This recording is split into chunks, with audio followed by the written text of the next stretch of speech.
Estamos no ar, quem pode mais? Meu nome é Rui Bala, muito prazer, me siga lá nas redes sociais, no Instagram, né? Bala Rui, Bala com 2 L's, Rui com Y, a gente tá sempre conversando por lá também. E aqui no Grupo Mais Expressão, né? Todos os nossos canais estão aí, o nosso Lucas Cardoso, nosso diretor de TV, coloca todos aí em disposição para você. Junto com a gente aqui, Indafire tem equipamentos para combate ao incêndio, para você não ter aquela dor de cabeça, aquele desespero, sprinklers, extintores, projetos para sua empresa, para sua casa, para seu condomínio. Indafire junto com a gente aqui, a Indafire tem toda essa tradição já há muitos anos. Peguei você, hein, Lucas Cardoso? Falando da Indafire aqui junto com a gente. E eu já aproveito, Lucas, e já também faço o convite para todo mundo no dia 25 de outubro, o nosso Frutos de Indaiá, aqui os troféus do Frutos de Indaiá, grandes empresários, grandes artistas, personalidades da cidade, anualmente essa festa, e esse ano, 25 de outubro, Jades e Jadson, lá sempre, né, no Clube 9 de Julho, vai ser uma grande festa também, com a Maria Carolina, né, a Marmoraria Maria Carolina, e também a nossa Best Business apoiando por aí. Falados esses primeiros recados, vamos falar desta pessoa, nosso convidado sensacional, que eu descobri agora que joga bola também. Jogou muita bola, parou, porque aí a vida foi levando para outros caminhos e tudo mais. Ele apareceu para todo mundo, para a mídia em geral e para o público, principalmente nas eleições de 2022, que ele fez um tremendo sucesso. E ele está fazendo aí um barulho nas redes sociais, um barulho muito bom, acho muito bacana. Foro Brasil BR, Foro Brasil BR. Foro do Brasil. Foro do Brasil. Criou agora, faz pouco tempo. Sim, 2 anos. Padre Kelmon. Tudo bem, Rui? Padre. Boa tarde. Prazer conhecê-lo. Obrigado. E obrigado por você ter vindo aqui. Poder falar aqui no seu programa, né? Saber que você é uma personalidade também do rádio. Sou há anos aí. Personalidade não, né? 30 anos já? 38 já, padre. Então, velho. Pois é, inclusive o nosso secretário de comunicação já é seu ouvinte, né? O Guilherme era meu ouvinte, imagina. O Bush. Grande Bush, cara. Ele gosta que chame Bush. É mesmo? É. Que fera, obrigado. Ele figurasse, coincidências Mas da vida, né, bom padre? estar aqui com você, viu? Padre, você vem aí, você tem muitos seguidores nas redes sociais. Eu vejo ali, tô acompanhando sempre teus vídeos, os eventos que você vai. Você é um cara que não parou depois daquele boom ali da eleição que você apareceu, né?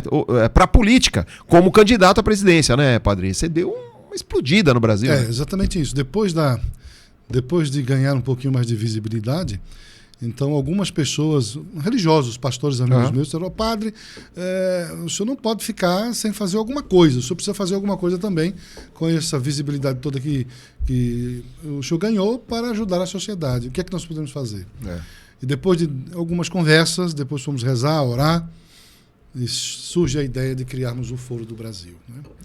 E aí surge a ideia de criarmos o Foro do Brasil, e hoje já vai fazer 2 anos e alguns meses, 2 anos e 4 meses, em que eu estou sem parar, como você acabou de afirmar, fazendo esse trabalho de cidade em cidade, de estado em estado, levando uma ideia, né, e juntando pessoas para tornar essa ideia algo concreto na sociedade. Porque o que a gente viu e vê? Que nós, cristãos, né, seja católico, seja ortodoxo, seja evangélico, que comunga dessa mesma ideia do conservadorismo, de viver valores, princípios, a manutenção da família, Deus, pátria, família, vida e liberdade, a gente, em muitos momentos, faz aquela política de WhatsApp, né? Manifestações, e no dia seguinte algo concreto, mais concreto, na base, na formação e conscientização de pessoas, no trazer pessoas para discussão e embate político, no preparar pessoas para oferecer o próprio nome para uma disputa eleitoral, em mostrar que a política é algo bom, bonito, belo, necessário, que a nossa vida ela é direcionada através de decisões políticas que homens dão, né? Sim. Uma canetada. É o que a gente tem visto muito atualmente, né? Numa canetada ele desgraça a sua vida ou traz você para, me falta uma palavra aqui, traz você para uma situação melhor do que você já está. Sim, o estrelato quase. O estrelato, né? por exemplo.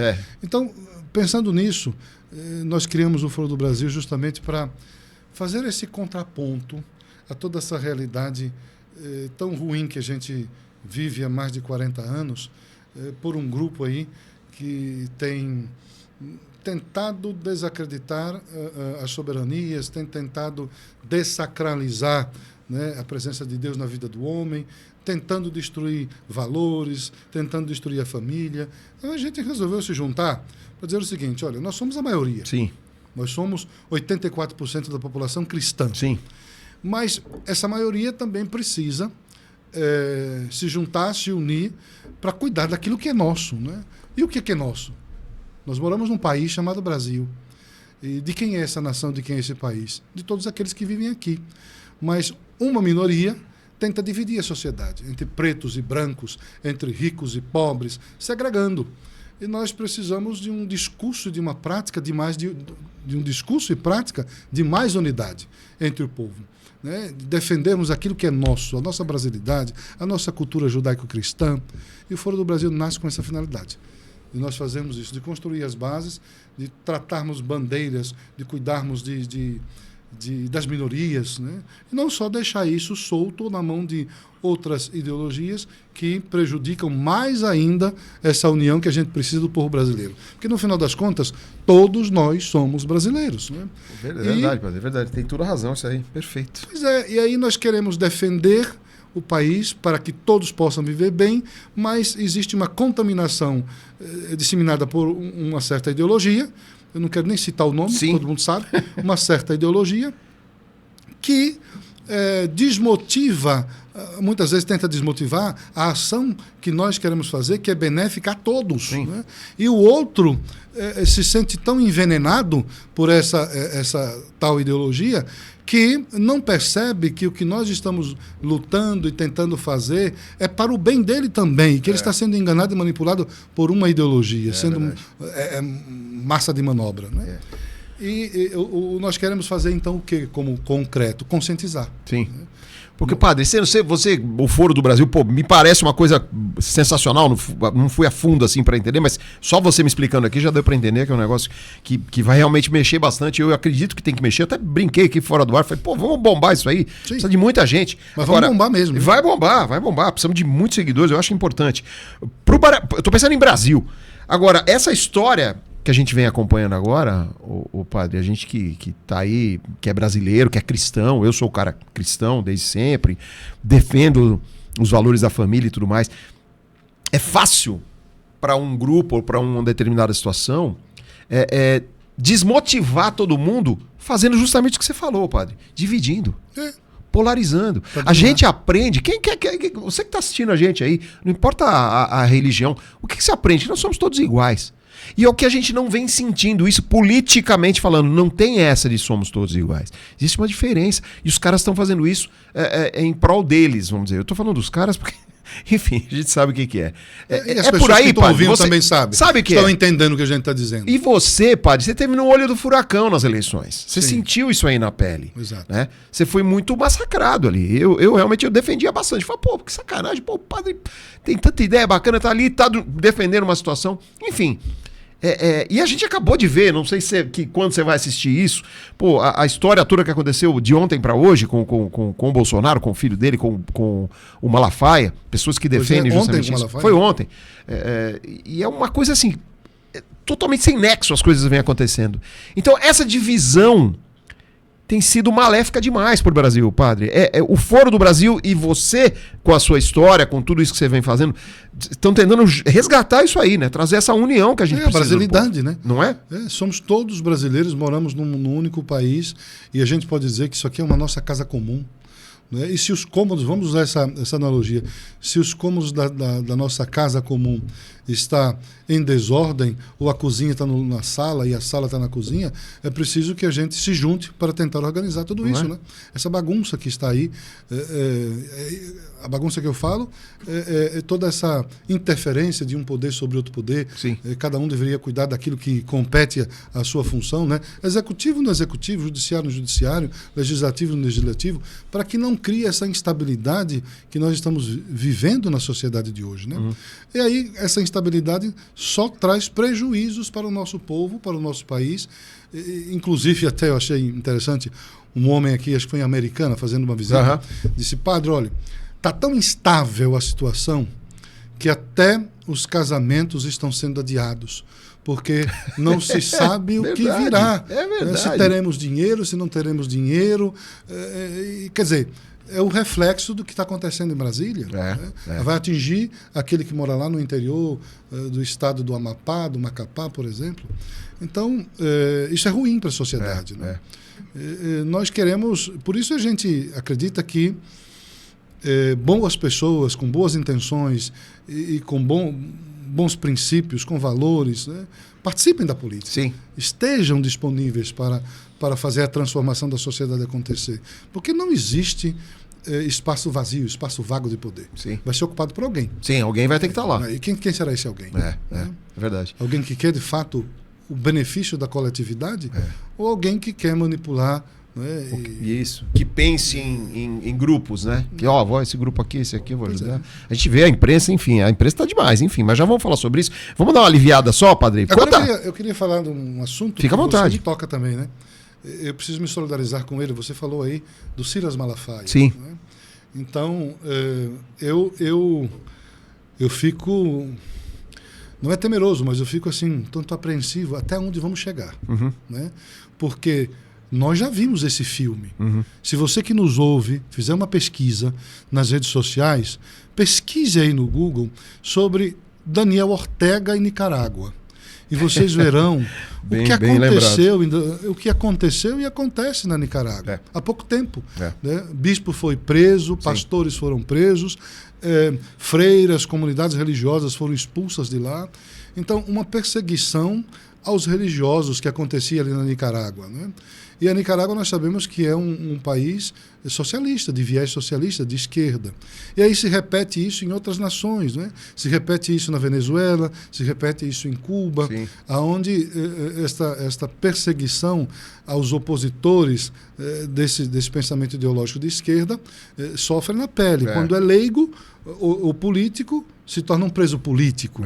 E se é um religioso que discorda ou que fala de Deus, do sagrado, e discorda da falta de liberdade de expressão, por exemplo, ou de práticas ditatoriais que se aplicam a uma sociedade, então essas pessoas são caladas, né? Essas pessoas são perseguidas e presas. Aconteceu na Nicarágua. E aí, ontem, a gente fica surpreso porque aconteceu aqui algo que para mim seria inimaginável que o que aconteceu na Nicarágua com os religiosos acontecesse no Brasil. Mas vimos que já começaram a tentar fazer a mesma coisa aqui. Esse indiciamento aí dos Bolsonaro e do Malafaia. Ele chegou no aeroporto e já foi. Escuta, por favor, tudo bem? Você dá pro seu notebook aqui, seu celular? Como se ele fosse um bandido, um ladrão. Sim. E é um pastor. Mas padre, aí religioso. Ele é um cara que ele leva multidões. E a gente viu agora nessa... Você estava lá, não estava, padrinho? Não, você estava em abril, que você foi na manifestação de abril. Você não foi nessa agora? 25 de fevereiro, né? Fevereiro, essa última, né? Na Paulista. Agora. Então você estava lá, então. É o que você vê. O Malafaia, gostando ou não dele e as pessoas, ele é um cara que ele leva pessoas, ele é um cara de Deus, pô. Claro. E ele leva pessoas, ele leva multidões para um evento desse, né? Pra gente lutar pelo país. Isso incomoda, pai. Você sabe disso. Pois é. Então, mas é preciso aprender a dialogar com os contrários. Não é porque você não gosta do Malafaia que você deve agora agredi-lo ou prendê-lo por uma opinião que ele tem contrária à sua. Pois é. Onde está a democracia aí? Crime de opinião existe? Não existe isso.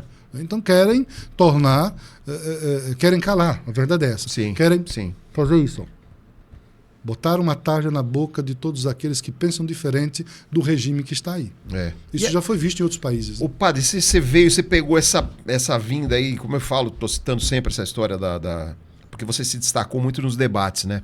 A presidência. Para quem não lembra, o padre Kelmo foi candidato à presidência da República em 2022. Estou repetindo aqui, mas porque você pega aí, de repente, o vídeo no meio, você não entende. Ali você já estava assim, você sentiu na pele a coisa da imprensa. A força da imprensa em tentar manipular os pensamentos ou tentar diminuir as pessoas. Pô, você é um cara super bem articulado, pai. Você é um cara que você sabe, você conhece, você é um cara político, você é um cara da fé. E sentiu isso na pele, né, padre? Sim, porque desde o primeiro foi no SBT, desculpa te cortar. O primeiro debate foi no SBT. Foi no SBT, né? Exatamente. A partir dali, então, aparece aquele sacerdote na imprensa E eles começam... teve um negócio do sacerdote, é verdade, pai. Eles começam a tentar me desqualificar, né? Começam a tentar... Não, ele não é padre. Sim, isso ele... virou uma história. Exatamente, né? virou uma novela. Novela, né? é. Ao ponto de jornalistas ligarem para mim e digo, olha, se vocês querem depoimento meu, vocês não vão ter, eu não tenho que provar nada. Tá. Né? Mas vocês falam diretamente com quem é o meu chefe religioso. Então liguem lá para Lima, onde é a sede da igreja, e conversem com o arcebispo. Né? Que o padre, para quem não sabe, também ela é padre da igreja ortodoxa do Peru, né? Do Peru no Brasil. Do Peru no Brasil. A igreja ortodoxa, existem diversas igrejas ortodoxas, igreja ortodoxa várias diferentes, grega no Brasil, igreja ortodoxa russa também, Brasil, né? A igreja ortodoxa síria que está no Brasil, sim. Antioquina que está no Brasil, tantas igrejas ortodoxas que estão aqui. Mas não é conhecida. São igrejas que são desconhecidas porque nós somos um país que foi colonizado pela igreja romana. Sim, a igreja católica apostólica romana. Que tem o seu trabalho aí maravilhoso na sociedade, né? Que ajudou bastante e que deu a identidade cristã a esse país, e que depois surgem os evangélicos aqui também. Né? E os ortodoxos são o grupo mais minoritário, né? Que chegou aqui com os migrantes que vieram lá do Líbano, da Síria, da Grécia, lá no início do finalzinho do século XIX, né? Início do século XX. Mas se restringiu às suas colônias. Né? E só depois, muito depois, agora no século XX, que algumas igrejas se tornaram autocéfalas, receberam a autocefalia dos patriarcados e começaram a fazer um trabalho mais de expansão da ortodoxia. Por isso a igreja chegou lá no Peru também, e um grupo de lá assumiu a liderança desta igreja de tradição malancá e foi se expandindo do Peru para a Colômbia, da Colômbia foi para o Chile, e essa igreja do Peru que está lá já está presente em acho que 16 ou 17 países né? já. Pô, com essa tradição ortodoxa malancá, de uma igreja autocéfala. E chega aqui no Brasil. E eu faço parte dela. Mas, porque por ser um padre ortodoxo, não pode ser diminuído. Sim, não quer dizer que você é menos que qualquer pessoa. Não é menos do que o outro padre romano. Porque ficou muito essa história, aí ficou essa brincadeira. Deve ser uma pergunta recorrente na tua vida, né? Perguntam sempre, né? Pô, o que você é padre o quê? Não é verdade? Exato, perguntam sempre. Então tá Mas explicado. aí é só ler, só estudar, só buscar só entender, lá atrás, né? Aí vai... E também conviver comigo, né? O padre, você começou a tua fé, como é que foi essa história da fé aí na tua vida? Voltando agora para a parte pessoal do padre Kelmon. Você chama Kelmon mesmo, Kelmon, né, padre? Kelmon. Diferente o nome, Kelmon. É diferente, mas a origem... eu recebi esse nome do carinho da minha mãe com o ginecologista dela, né? Engraçado isso, né? Sério? Era Dr. Kelmon, né? Chamava Kelmon, é? E aí ela disse, olha, eu dei o seu nome porque ele cuidou muito bem, né, do período em que eu precisava do atendimento médico. Legal. Quis homenagear o médico, né, dando a ele o seu nome. Você é baiano, né? Sou baiano. Então era o padre Kelmon, o Dr. Kelmon lá da Bahia. Dr. Kelmon lá da Bahia. Eu não tive a graça de conhecer. Não conheceu. Né? Não sei nem se está vivo. Entendi. Mas essa é a história. Mas a outra pergunta sua anterior. Aí você vê, como é que a tua fé começou? Bom, aí? Como toda família católica que pratica, né? Minha família, meus avós, minha mãe, sempre praticaram a fé. E induzem e conduzem os seus filhos, se são meninos ou meninas que querem fazer parte de grupos da igreja. Então eu fui conduzido para ser coroinha, né? Desde pequeno, 8, 9 anos. Legal. Sabe o que é coroinha, né? Sim, que claro, que ajuda o padre ali. Usa aquela roupinha os vermelha. Meninos, né? Então eu estava lá, fui ficando até os meus 12, 13, 14 anos. Depois a gente também se afasta um pouquinho. Sim, acaba crescendo, adolescência, né? Aí se afasta um pouquinho da igreja, depois volta novamente. Isso. E comigo não foi diferente, né? E estava ali, depois saí um pouco, depois visitei outras igrejas para ver como é que é, depois voltei, e quando eu voltei eu ainda não tinha recebido um sacramento. Porque a gente recebe o batismo, né? Depois o sacramento da Eucaristia, e já na adolescência, seus 14, 15 anos, recebe o sacramento da crisma. Né? Então esse sacramento eu não tinha recebido porque eu tinha me afastado um pouquinho. Sim. Né? E voltei, e aos 19 anos fui crismado. E essa caminhada até o altar, uma fila enorme de vários jovens que iam ser crismados. Na crisma, é isso? No dia do crisma. Dá tempo de você pensar muitas coisas na sua catequese quando você recebe. Lógico. Então foram um período de formação, e naquele momento eu fazia uma oração. Dizia: Senhor Jesus Cristo, eu vou ser crismado, mas eu quero realmente fazer valer isso, eu quero viver algo na minha vida que vale a pena, né? Que eu me dedique a algo que seja realmente valioso, né? A serviço do povo, da igreja, ajudar de alguma forma a igreja. Um pensamento de jovem, né? Uma oração ali rápida. Recebi o sacramento. Depois de alguns meses, acho que uns 2, 3 meses, eu fui até o pároco, me dirigi a ele e disse: olha, padre fulano, vou falar o nome dele, padre Conrado, ainda está vivo até. Padre Conrado, eu gostaria muito, eu fui crismado há um tempo atrás aqui na igreja, mas eu gostaria muito de fazer alguma coisa, de me dedicar a alguma coisa, ajudar a paróquia, ajudar a igreja. Eu disse: olha, procura aí, a igreja está cheia de movimentos, de grupos, e vai procurando, vai se identificando aquilo que identifica-se mais com você e faz o trabalho que você Mas não era isso fazer. que você queria? Era isso, eu queria. Isso. Eu queria estar ajudando o Estado. Eu queria fazer alguma coisa. Eu queria fazer alguma coisa. Sim, sim. E sou direcionado pelo padre a fazer exatamente isso. Procure na paróquia alguma coisa que se identifique com você, que você gosta de fazer. Saí procurando.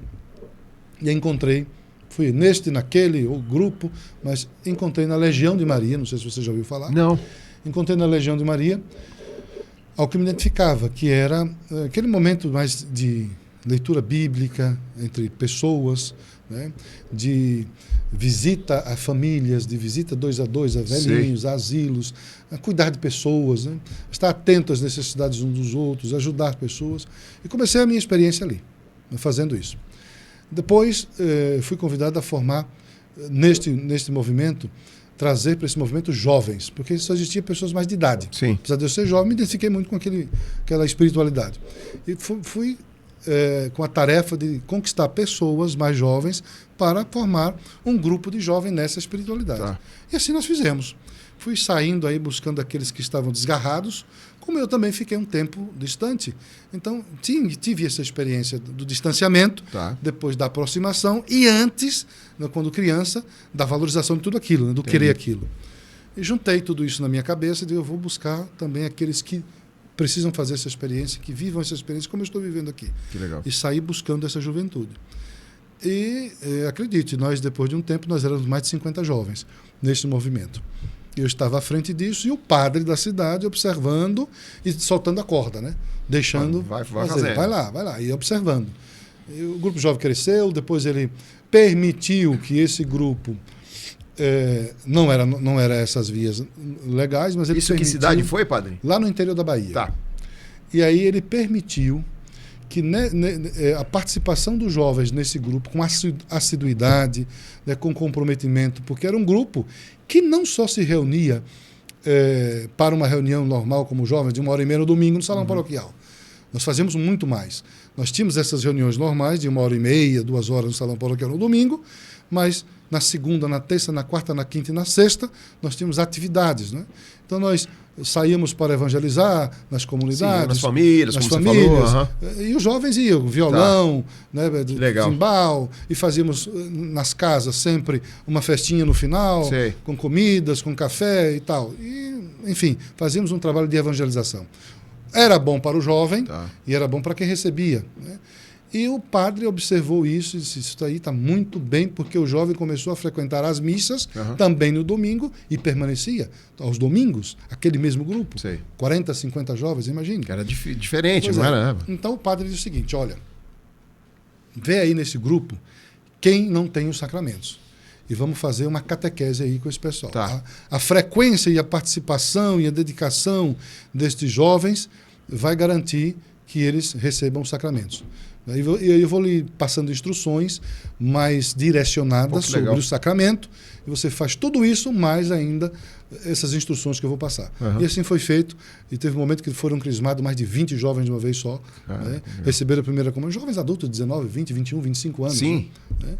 E isso foi muito positivo para a paróquia e para mim também. Imagina. Porque eu comecei a me sentir útil. Claro. Poxa, eu estou trazendo pessoas para Deus, né? Eu estou trazendo pessoas para a igreja. Estou me sentindo bem fazendo isso. E aí o padre, chamou o Kelmo aqui e disse: olha, você já pensou em fazer discernimentos vocacionais? Eu não sabia nem o que era. Disse: olha, eu estou percebendo que você se dedica muito a isso, você gosta de fazer, está fazendo com zelo. Você já pensou em ser padre? E aí começou a... aí a semente. Ligou. fomos participar dos encontros vocacionais. Vou me encurtar aqui, senão eu falo muito. Sim. Né? Participamos de encontros vocacionais, durou um ano e meio. Desses encontros vocacionais, fizemos um retiro de opção de vida para definir realmente. Foi definido, o Kelmo vai para o seminário. Tá. E aí o seminário seria em Salvador, mudaram, trouxeram para uma fundação nova que surgiria no ano seguinte, e alguns bispos escolheram, da Igreja Romana, e alguns bispos escolheram candidatos do Nordeste, de diversas dioceses, para compor a formação inicial desse seminário, que era aqui em São Paulo, e ainda é. E aí nós fizemos parte da composição da primeira turma. Da primeira turma. No ano 2000, quando eu cheguei aqui para compor a primeira turma fundadora do seminário Mater Ecclesiae. Que legal. E começamos, aí começa a minha história no seminário. Depois de estar no seminário, já eu passo a conhecer a história das igrejas ortodoxas, que eu não conhecia, porque na catequese não se falava disso. Sim, acabava estudando isso, né? Não falava disso. Então, na catequese não se falava, no seminário se falou, me chamou a atenção, fiquei encantado, fascinado, quis descobrir, fui até essas igrejas em São Paulo, porque existem, e aí começou uma amizade. Desta amizade, eu pedi para caminhar com a Igreja Ortodoxa, e hoje estou na Igreja Ortodoxa. Que legal. Mas não fui ordenado na Igreja Romana. Tá. É bom deixar claro isso. Nunca fui você padre. chegou a fazer o seminário Eu só? nunca fui padre da Igreja Romana, nunca fui diácono da Igreja Romana. Entendi. Eu fiquei um período no seminário da Igreja Romana, vivi, né, do meu nascimento, batizado ali como criancinha, até os meus 22 anos, não, 25 anos. A religião católica. Na Igreja Católica Romana. Depois, então, eu descubro a Igreja Ortodoxa. Entendi. Continuo a caminhada na Igreja Ortodoxa, e já um pouquinho mais de idade é que eu sou ordenado diácono na Igreja Ortodoxa. Olha, e depois isso. sacerdote da Igreja Ortodoxa. Pô, que história sensacional. Eu sempre fui padre da Igreja Ortodoxa. Sim, né? sim. Ô, padre, e aí... Mas respeito muito a Igreja Romana, porque... Sim, é a sua base. Lógico, onde você aprendeu tudo. Ô, padre, e aí você... A religião, óbvio, e é muito ligada com essa história da política. E a história da política... Eu sei que hoje você tá no PL hoje, né? Estou no PL. Você é no PL. Estou no PL. E aí, por que veio essa história política? Até chegou... Deve ser uma pergunta que você deve responder muito isso, mas muita gente não sabe. Como é que entrou essa história política? Volto a falar. Eu tenho certeza que um padre, um pároco, uma pessoa importante, um pastor, tem muito essa responsabilidade política, porque lida com muitas pessoas, né? Tem uma influência sobre muitas pessoas. E na tua vida, como é que foi isso? Até culminar com essa história de você chegar a ser candidato. Né? Que ninguém nunca imagina uma coisa assim. Não, você né? imagina que um padre. Você imaginava isso ou não? Nunca passou na minha cabeça.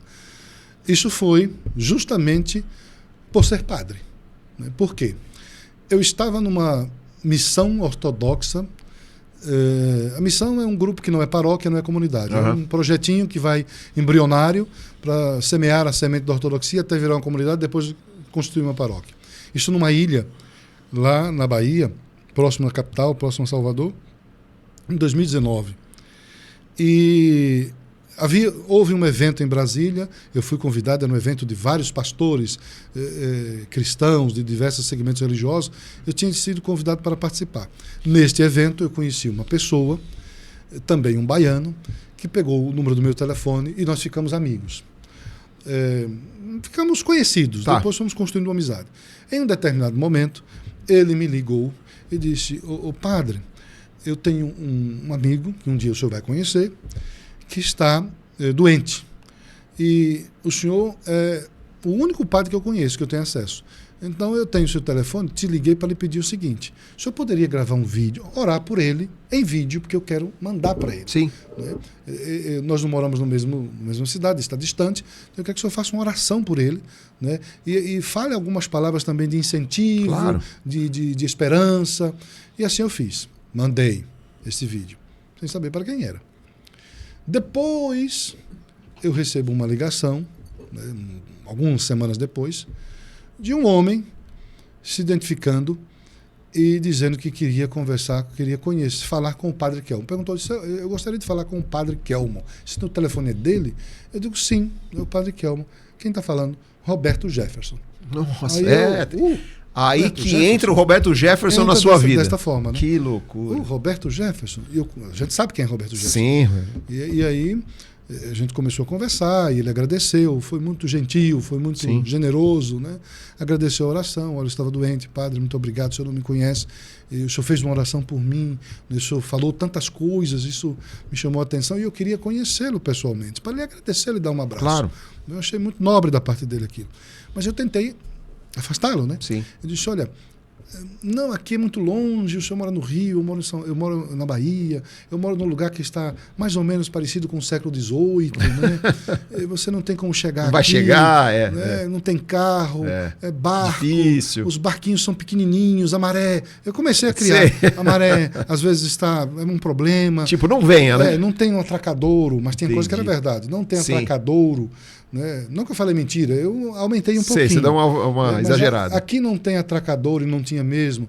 A gente parava o barquinho e caminhava 1,5 km, pedras e água até na altura do calcanhar. Fica difícil, o senhor já tem idade. E ele, não, mas eu quero ir. Quero conhecer. Eu quero lhe conhecer. Que coisa. Eu quero lhe dar uma abraço. Olha isso. Eu digo, tá bom. Foi uma conversa longa para não tentar desincentivá-lo, né? Aí. E realmente ele foi. E não foi sozinho, né? Sim. Ele chegou lá com uma comitiva. Sim, imagina, o Roberto Jefferson, né? Chegou com uma comitiva, a esposa, gente, família. Sim, o pessoal do partido. Vice-presidente, secretário, não sei o quê. Na época ele era... O presidente nacional do PTB. Ele era presidente nacional do PTB. E eu gostei demais do Roberto Jefferson. Né? A simplicidade, né? Ele é carismático. Muito carismático. Cara, a simplicidade, né? Depois a boa comunicação. Sim. Né? O respeito que ele tem com o Foi outro. Um cara de TV, de rádio, né? Enfim. Exatamente. E aí, ficou o dia inteiro na ilha, chegou de manhã, almoçamos juntos na minha casa, conversamos bastante. O pessoal da ilha, os moradores foram lá para casa para conhecer o Roberto Jefferson, para ver o Roberto. Foi uma festa. Sim, imagino. E a partir dali, nós começamos, isso em 2000, acho que no final de 2019 ou 20, nós começamos a conversar diariamente. Aí vocês fizeram uma amizade mesmo. Começou a amizade. Depois disso, eu vou a Brasília, ele me leva para lá, vou conhecer o partido, vou conhecer a sede do partido.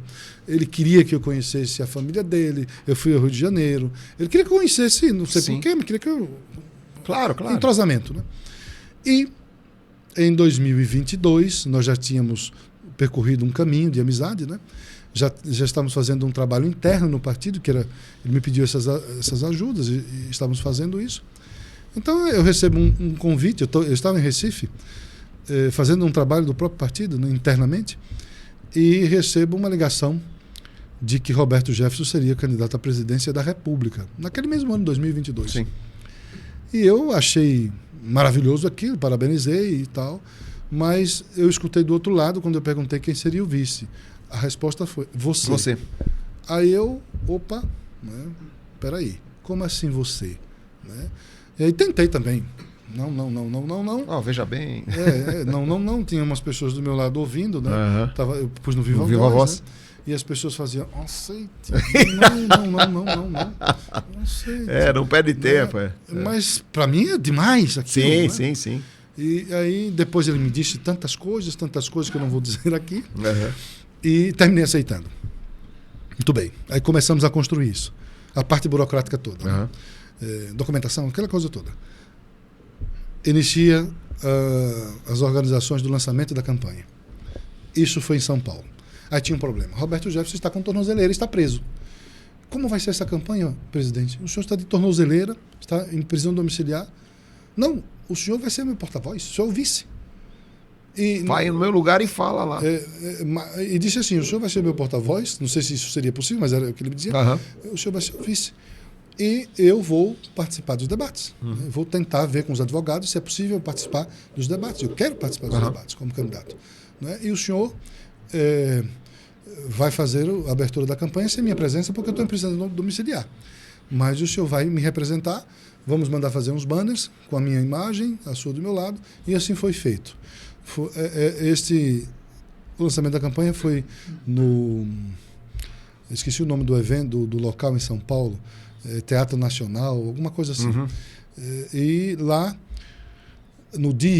exatamente no dia, eu estava chegando no local, marcou isso, porque estava marcado para as 20 horas, e às 19h30 já estava no estacionamento, já descendo para ser quando recebi uma ligação. Roberto Jefferson não poderá ser candidato a presidente da República. Aí eu, mas o que eu vou fazer agora? Tem 250 pessoas convidadas, candidatos a deputado estadual e federal pelo PTB, o diretório estadual do partido... Todo ali do partido. O diretório estadual do partido está aqui, né? Imagina. Trouxeram seus familiares, foi pago isso, aquilo, outro, está tudo aqui organizado, imprensa aqui. E o que eu vou fazer? E disseram, padre, o senhor não poderá falar sobre campanha presidencial com Roberto presidente. E nem o senhor. A chapa está indeferida. Tem uma liminar, né, do TSE que o impede de fazer isso.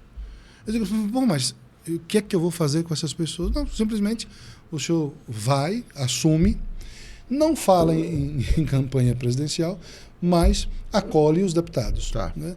Acolhe cada deputado, candidato aqui, a nossos deputado deputados estadual, candidatos, papai, então ele faz aquela apresentação. Exatamente. Né? E depois tem o buffet lá com eles e pronto. E esquece que existe campanha. E segue em frente. Segue em frente. Assim foi feito. Desta mesma forma foi feito. Tinha alguns religiosos comigo lá. E aí marca-se uma reunião depois da Nacional para discutir o que seria feito, porque o partido poderia lançar uma nova chapa ou recolher e apoiar alguém. Né? Então a decisão foi que seria uma nova chapa. E agora seria uma chapa cristã. Então me chamam para conversar e dizem, olha, ele não pode, como candidato a presidente, você cai, porque é o vice dele, mas nós vamos construir uma nova chapa e o senhor é o candidato. Eu digo, peraí, de vice para presidente da República? Cara, que pelo impacto, amor de Deus. Né? Você já estava relutante em ser vice, Sim, imagina? E aí eu fiquei assim, sem chão, né? Porque, poxa vida, eu nunca fui político para disputa eleitoral. E você ser, de primeira vez, já sair como candidato à presidência da República. O cargo máximo da política no Brasil. Exatamente, o cargo máximo. Se bem que hoje em dia não é tão máximo assim, né? Mas enfim, isso é outra história. E aí, mas depois de muita conversa mesmo, eu aceitei. Tá. E só nos restava 19 dias para a campanha. Eu lembro que estava muito em cima. Em cima da hora. Eu só pude participar de 2 debates. Não é? E viajei o que pude. O que deu para fazer. Não é? Mas foi uma experiência desafiadora. Eu imagino. Desafiadora mesmo. Eu lembro, isso me marcou quando eu cheguei nos estúdios de uma das TVs, não sei se foi o SBT ou a Globo, mas para o debate. A gente chega muito cedo, né? Sim, tem que se preparar, né? Você chega cedo, né? Chega tarde lá. Tudo muito organizado. E quando eu cheguei numa van com a equipe toda, o coordenador de campanha, toda a equipe, eu me deparei com, não sei o que era aquilo, uma multidão de jornalistas, de tudo que era emissora. Todo mundo em cima. Todo mundo em cima do candidato que já estava ali. E uma fila, porque depois daquele seria o outro e vai por você. Eu digo, opa! Já até sei o que aconteceu. Diga aí. Virou todo mundo. Quando chegou o Padre Kelmo, esqueceu o candidato. Não. Continuaram, né? Continuaram, não fizeram isso, pelo menos. Mas eu é que... Mas quase, né, Padre? Depois da minha vez, sim. Foi sim. Em cima de mim. Sim. Quem é você e tal. Quem é o Padre Kelmo? Claro. E uma série de perguntas e todos falando ao mesmo tempo. Sim. Né? Que eu tinha que me controlar para poder não ser... Você não ia parecer né? Seria muito efusivo ali você se empolgar, né? Não, e depois não ser desagradável com um. Sim, não sei. Às vezes era bastante. Sim, muito insistente, né? Enérgicos, insistentes, né? Mas aí, antes de ser a minha vez, o coordenador da campanha me chamou, né, e disse: olha, o senhor é padre. Né? O senhor é padre. O senhor já tem experiência com o povo. Claro. Ele me fez refletir rapidinho. Sim. O senhor tem experiência com o povo. Tranquilize-se, olhe para todos os jornalistas que estão aí e faça de conta que você está no microfone do seu púlpito. Sim. Né? E assim eu trouxe aquilo para dentro de mim, né? Antes de ser a minha vez, fiz a minha oração, né? Mentalizei aquilo, digo, vou para cima. E aí fui. Né? Imaginei que eu estava na minha paróquia. Sim. E que agora eu estava falando com uma amplitude maior. Fazendo o que você sabe fazer. Mas que ali era a minha paróquia. Então, fiz aquele primeiro pronunciamento em cima de uma tribuna. Está na internet aí esse vídeo. Tem na internet. O vice do meu lado, eu numa tribuna, né, e um monte de jornalista, e eu fui falando. Aí fui falando até de passagens bíblicas, de comparando Nossa Senhora, né, que gerou Jesus Cristo. E aí fui mostrando que eu era contra o aborto. Uhum. Esses eram eram os meus posicionamentos contra o aborto, contra a destruição da família, que era um candidato de direita, que defendia o cristianismo, né? E aí isso foi acirrando mais ainda os repórteres que queriam perguntar mais ainda. Vamos para o debate. Né? No debate da Globo aconteceu o que você já sabe. Sim, toda aquela história todo mundo lá. sabe. Ao sair do debate... O Bonner ficou louco. Mas o interessante, eu nunca disse isso publicamente. Mas... Ele conversou com você depois disso aí, padre? Não. Não, né? Meio estrelão assim, né? Não. Nem se aproximou. Não chega perto.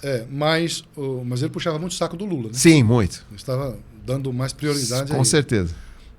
Mas algo interessante que ele fazia, que eu não sabia, e nunca falei isso, o meu coordenador de campanha estava próximo de onde estava o Bonner, sentado ali acompanhando o debate, né?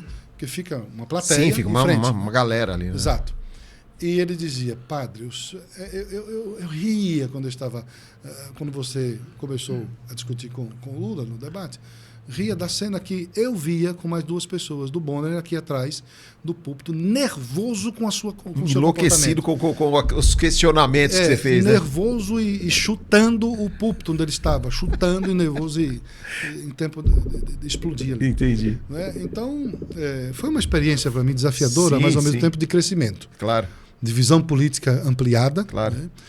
De visão das necessidades do povo brasileiro um tanto mais apuradas, né? E da importância de se levar a sério a política, porque o povo precisa de gente honesta e justa que cuide dele. Né? E dentro disso, padre, dentro dessa história, desse pensamento, né? Essa coisa, tem a coisa do aborto, enfim, que a gente já dá uma passada nessa história aí, que é importante, mas você acabou fazendo uma amizade com o Bolsonaro por conta disso, né? Sim, vocês viraram aliados, assim, claro que você apoiou o Bolsonaro a partir dali, né? Afinidade, né, também. Natural, por ser de direita. E por ideologias, né? E por ideologias. Defendíamos as mesmas coisas. Olha, quando eu estava fazendo o trabalho interno do partido, nós utilizávamos as mesmas palavras que ele utilizava no PL. Nós, no PTB, defendemos Deus, pátria, família, vida e liberdade. Sim. Né? O PL, Deus, pátria, família e liberdade. Então, até isso era muito parecido, muito igual. Né? E o discurso, né, da defesa da vida, né, da valorização da família, né, a vida no sentido amplo, né, da concepção à morte natural. Sim, tudo, E a família, né? A defesa da família, dos valores cristãos, do legado do cristianismo. Claro. Então, o mesmo discurso. Aí eu estou num debate onde eu sabia que o discurso dele, que o que ele defendia era o que eu também defendia. Ele um candidato de direita, eu também um candidato de direita. Sim. Então, nós tínhamos mais que nos apoiar. Muita coisa em comum, porque eu estava vendo ali, né, que isso foi o que o Lula ficou irritado também, todos os outros candidatos de esquerda. Porque não pensavam como nós pensamos. Sim. Né? Pensávamos. E, pelo contrário, nós sabíamos também que todos ali tinham uma aproximação com o PT e com a esquerda. Sim. Então eu mesmo disse, quando eles começaram a atacar... Já visto o que aconteceu depois da eleição, que vários ali conseguiram... Uma virou ministra, né? Pois é, virou ministra lá. Você vê? Ministra, que beleza, né? Pois outros foram convidados, mas não aceitaram, mas sempre estiveram juntos. Sim, sempre estiveram ali. Sempre foram aliados. Sim. E uma foi traidora, né? Sim. Uma é a traidora que se elegeu nas custas do Bolsonaro e partiu para um outro caminho, né? Cada um faz o que quer, mas assume as consequências das suas escolhas. Exatamente. Né? Então, eu estou ali vendo aqueles candidatos, vendo e ouvindo todos aqueles candidatos, nós éramos acho que 6 ou 7 no púlpito, atacando apenas o presidente Bolsonaro. Naquele momento, de um ataque mútuo, um atrás do outro, em cima dele, eu tomei as dores para mim. Uhum. Não porque eu estava retirando a minha candidatura, não. Primeiro, como padre, eu achei muito injusto, né, como um padre, como cidadão, eu achei muito injusto todos aqueles políticos não enxergarem que esse homem aqui, que está sendo apedrejado, tenha feito algo de bom pelo povo brasileiro. Claro. Então eu tomei as dores. Olha, para aí. Né? Vocês estão atacando apenas... Todos vocês são mais do mesmo, estão atacando o presidente. Mas, olha, a partir de agora, são 2 contra vocês. Né? Não é só aí você virou um alvo também, né? Aí começaram a me atacar. Né? Aí a Soraya falou o que falou. Nossa, a Soraya foi... Aí tiveram tempo depois, né? Foi um próximo debate. Lula, no primeiro, não estava, que era do SBT. Depois nós tivemos o do da Globo. Então eles tiveram tempo de pesquisar a minha vida, de preparar alguma coisa. É. E o Lula, né? Mas o Lula tinha um belo de um medinho teu, hein, padre? Não sei se eu sentia, viu? Eu achava que o Lula Será que era? Esse cara aí, não sei. Sim. Eu só sei que ficou um pouco né? meio desequilibrado ali, meio estranho, né? Agora, pós-eleição, com essa história toda, aí você acabou fazendo uma amizade com o Bolsonaro. É nítido que ele gosta muito de você, sim, né? Vocês se encontraram várias vezes? Nós passamos a nos comunicar melhor. Sim, né? sim. Depois das eleições, nós passamos a nos comunicar melhor, nós trocamos telefones, alguém trouxe o meu dele para mim, e assim, trocamos os números, começamos a conversar. Sempre quando eu ia a Brasília, fazia uma visitinha, claro, de cortesia, mas não fazia parte do PL. Sim. Mas ainda você estava no PTB. Sim, existia o PTB, mas depois o PTB aí passou a não existir. Não existe mais. E eu também não estava no PL, tá. mas mantinha um contato e uma amizade com ele, né? Gostava dele. Tá. Né? E tinha alguns amigos também do PL. E aí começou uma construção, né, de algumas pessoas. Padre, o senhor precisava estar no time, veja que aqui tem esse, tem aquele, tem outro, o senhor podia estar conosco e tal. E eu não, sempre não querendo mais participar de atividades partidárias, ao momento em que um dos meus, eu chamo meus filhos, né, um dos meus filhos assim espirituais me chama e diz, olha, padre, começou a insistir, e aí me levou até um outro político, amigo nosso também. Eu vou citar o nome dele aqui, pode, né? Claro. Sóstenes Cavalcante, né? Que é o líder do PL. E nós tivemos uma conversa, né? E o Sóstenes, não, padre, o senhor precisa entender isso e mais isso, que tinha coisa que eu não entendia, né? Não vou dizer o quê, mas não entendia, né? Então, não é por aí, a política é assim e tal, nós precisamos que o senhor continue na política, por esse e outro motivo, seria bom, enfim, me ajudou a enxergar o que eu não enxergava. Tá. Me levou para conversar. Você foi falar com o Valdemar? Me levou para conversar com os representantes do PL, tá. Né, os mandatários. Conversei com o presidente Valdemar, depois estive com o presidente Bolsonaro. Enfim, tá. Marcou-se o dia então do meu ingresso, da minha filiação no partido. Entendi. E aí você...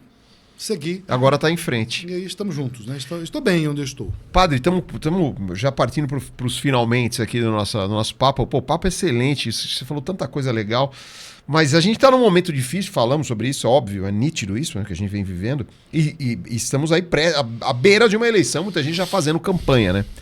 Como é que vai ser o seu trabalho agora? Já está sendo, você tem o Fórum do Brasil, você já está fazendo esse trabalho com o Fórum do Brasil junto do PL agora? Não, mas é assim. O Como é que Brasil é isso? Não é ligado, não tem nada a ver, não é ligado ao PL. O Fórum do Brasil não é ligado a um partido. Tá, é uma atividade que eu desenvolvi. Que é muito legal. Antes, né? Foi criado para ajudar a politização das massas, a conscientização política, a preparação de candidatos. Isso significa o quê? Que se nós trabalharmos a cabeça dos jovens, conscientizar politicamente, e bons nomes, bons jovens, prepará-los, nós podemos apresentar esses nomes ao PL. Claro. Mas não é que o Foro do Brasil pertence ao PL. Sim. Nós podemos apresentar... É algo independente, nós podemos apresentar esses nomes, porque para você disputar uma eleição, você precisa de um partido. Sim. E o Foro do Brasil não é partido. Sim. Não é? É um embrionário aí de possíveis candidatos, onde a gente vai tentar trabalhar as cabeças das pessoas. E apresenta ao partido, e o partido, então... ajuda a eleger. Sim, aí ela ajuda, claro. Ele tem site e tem o Instagram também. Tem Instagram. É forodobrasil.org, é isso? Forobrasil.org. Quem quiser entrar. E o Lucas vai pôr os caracteres lá. E tem também o Instagram também, né? Foro do Brasil Oficial. Foro do Brasil Oficial.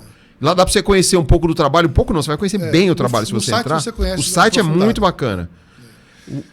Isso. Do teu Instagram também. Pessoal? Que é P Kelman. @ PE Kelman. PE Kelman, que é P de padre, né? PE Kelman com K. Tá na tela também, o Lucas tá pondo lá. E esse é o meu trabalho, que você perguntou se eu continuo fazendo alguma coisa. Sim. Então, este é o meu trabalho. Dentro de 2003 até hoje, nós estamos desenvolvendo justamente essa semente chamada Foro do Brasil. Muito legal. Plantando nos estados, no coração das pessoas. Claro. E aí, agora no estado de São Paulo.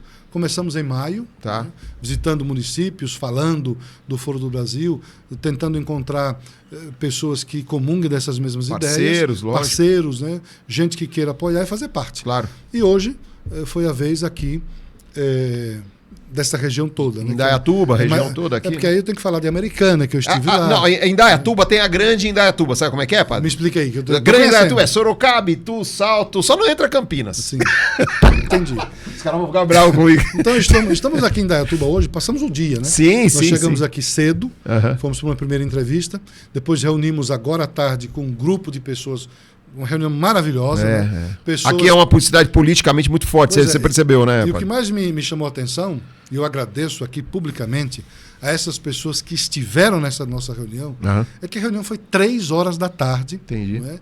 Num dia de semana, onde as pessoas estão trabalhando, e todos ali certamente são pessoas que trabalham, claro. ou que têm alguma empresa, alguma Sim, coisa. algum... E fecharam conosco, né? E dedicaram o seu tempo. 2 horas do seu tempo para estar nos ouvindo e também querendo participar do Foro do Brasil. Então isso não tem preço. Não tem preço. Oferece o seu tempo, né, para ouvir e para também mostrar que estão comprometidas, né, ao ponto de deixar as suas obrigações. Sim, para ir. Claro, é compromisso. Nós temos que ter isso. O brasileiro precisa ter isso, padre. Você sabe disso. Agora, a pergunta que não quer calar, que deve estar todo mundo fazendo isso para você.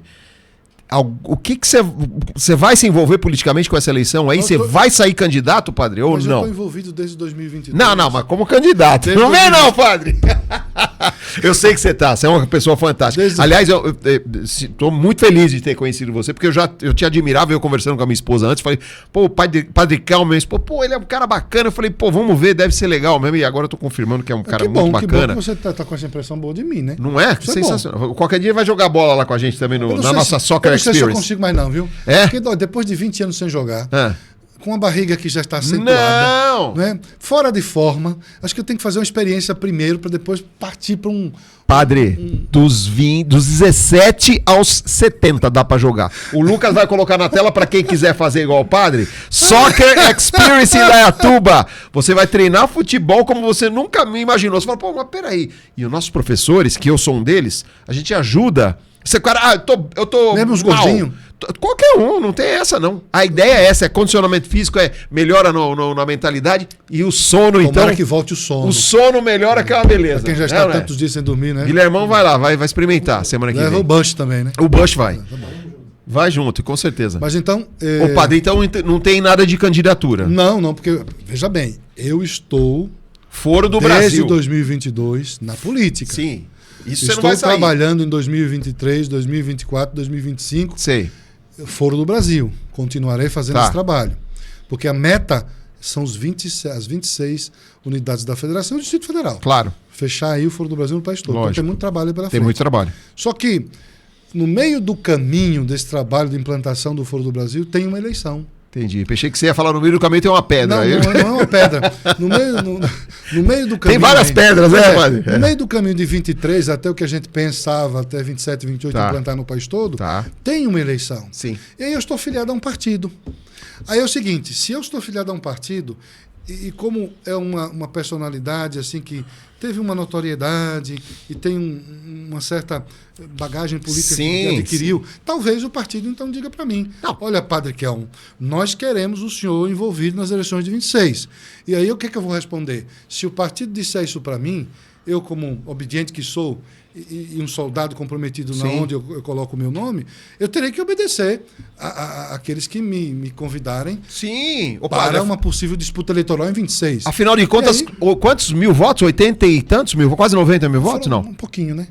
Porra! 81.129. Desculpa, padre, qual a expressão que eu vou usar? O padre não era ninguém. Mas é a partir dali... Aí, de repente, porra, 81 mil votos. 81.129 pessoas. 81.129 pessoas.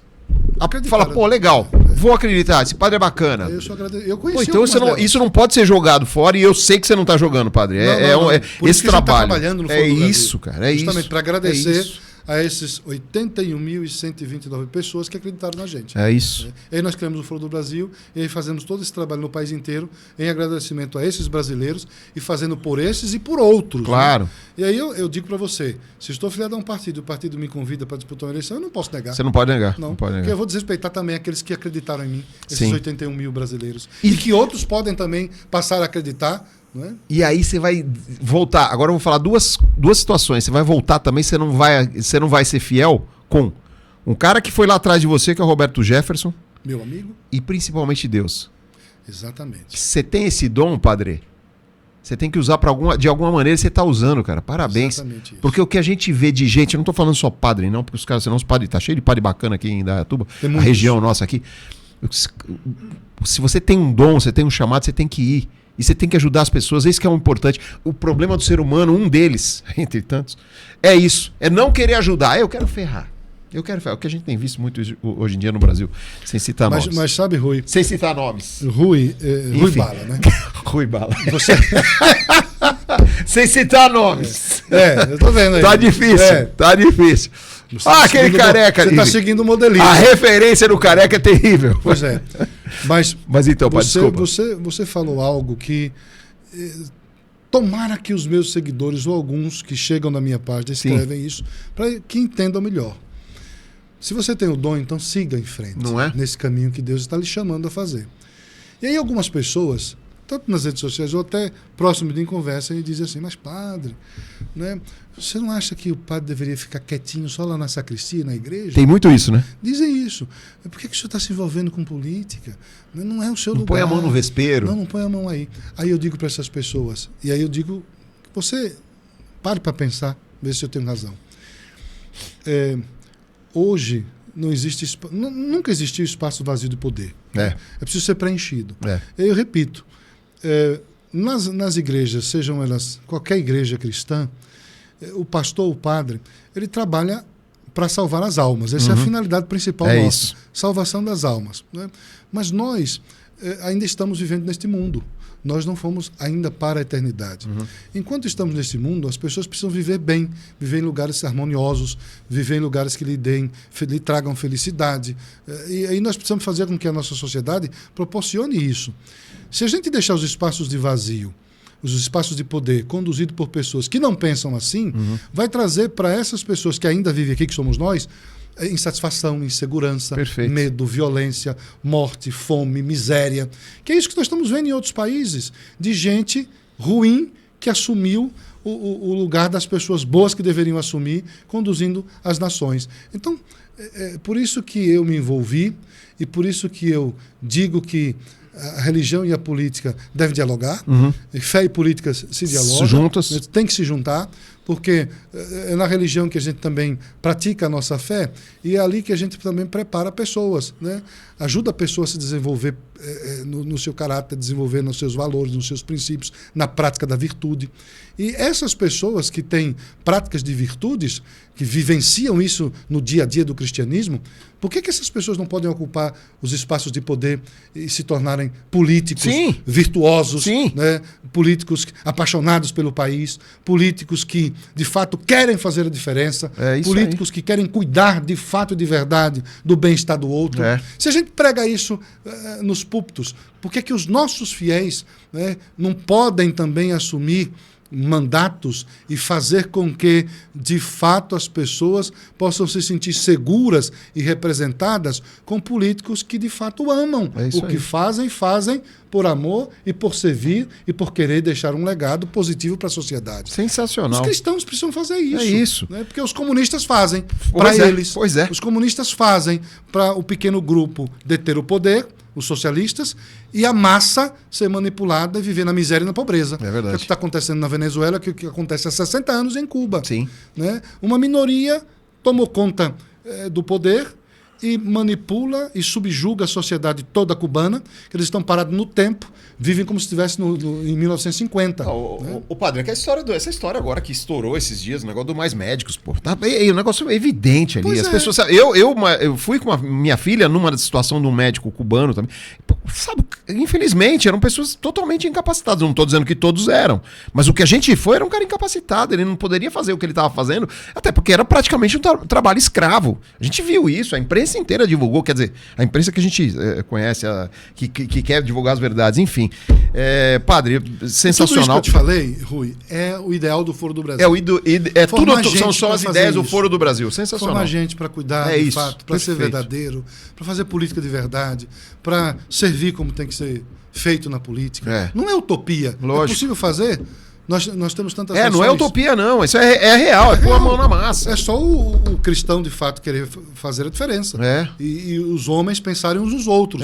E nós cuidarmos do nosso país com amor, com dedicação, com esmero, cuidar dos nossos interesses nacionais. Né? E não deixar a nação assim, sem liderança, ou sendo manipulada, ou invadida e roubada daqui, para fora. Pra cá, tchau, leva embora, e né? o povo, como fica? Desce um avião ali, enfim. E o povo tem que brigar. E, aliás, briga boa, meu caro Lucas. É cuidar do povo. Briga boa é cuidar do povo, mas briga boa também é do nosso Yakusen Dojo, que acabou de aparecer aqui. O Eduardo Tanaka, nosso apoiador aqui, ele tem um dojo de karatê. Ele é um dos mais tradicionais karatecas do Brasil. Ele ganhou o prêmio já foi campeão, medalha em campeonato mundial. E a família dele trouxe o Kyakushin, que é um estilo de karatê, para o Brasil. Ele tem um dojo muito legal, o Yakusen. E as informações estão na tela para você marcar a sua aula experimental gratuita lá no Yakusen Dojo, né? Você vai fazer. E o Tanaka é um dos caras mais sensacionais que eu conheci na minha vida. Um cara fantástico. Emagrece muito. A família dele tem o principal dojo de karatê da Liberdade em São Paulo, que é da família dele. O vô dele trouxe o Kyakushin, que é esse estilo de karatê. Então vá conhecer, informações aí, Yakusen, o nosso super dojo do nosso queridíssimo Eduardo Tanaka. Um abraço pro Tanaka. Padre, tem que finalizar esse papo sensacional. Já quero deixar, adorei o papo. Sensacional, espetacular. E já quero deixar marcado. Eu sei que você vai ter muito trabalho até agora, as eleições ano que vem. Mas vamos marcar pra você vir ficar aqui umas 2 horas, 3 horas pra gente conversar e falar um monte de coisa. Pode ser, Bush? Vamos marcar isso aí? O Bush vai agitar isso aí. Eu sei que você tá correndo também, por isso que a gente tem que encerrar. Padre, sucesso. Que Deus continue abençoando tua caminhada. Você é um cara diferenciado mesmo. Parabéns por tudo que você fez, pelo que você enfrentou, que você foi de cara e, vamos que vamos. Muito legal essa história que você contou do primeiro debate, de ter chegado lá e falar, eu tô aqui, eu sou um cara de Deus, eu sei fazer isso. E enfrentar tudo que você enfrentou e eu espero que Deus continue te dando muita força para você seguir nessa história, o Foro do Brasil, que tenha muito sucesso e que você também lá no PL, padre. E que está nascendo aqui o Foro do Brasil em Indaiatuba. Muito legal. Eu queria aproveitar aqui para fazer um convite ao pessoal que mora aqui. Claro. Né, ao munícipe daqui.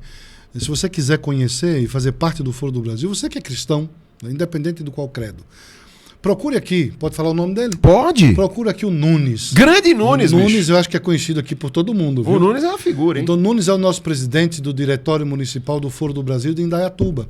Procure o Nunes, ou ligue para ele, ou vá nas redes sociais e queira descobrir o que é, como fazer parte, como contribuir para que nós possamos concretizar as ações do Foro do Brasil nas bases, nos municípios. É um convite que eu estou fazendo para você, é pelo seu país, é pelo nosso país, é pelo Brasil. Deus abençoe a todo o povo de Indaiatuba e dessa região tão maravilhosa em que eu estive desde ontem, né, visitando todos esses municípios. Já são 7, 8 municípios. É muita coisa, é verdade. Padre, obrigado. Sucesso. Um abraço, Deus abençoe sempre. Tamo junto. Obrigado. Quero que o padre volte aqui. Estamos fechando aqui mais um Quem Pode Mais. A gente sempre volta trazendo pessoas sensacionais como o padre. A gente sei que vai bombar isso aqui. Já curte, já compartilha aí, mostra pra gente essa história. Tem muita história bacana do Padre Kelmon. Aquele abraço, até o próximo. Tchau.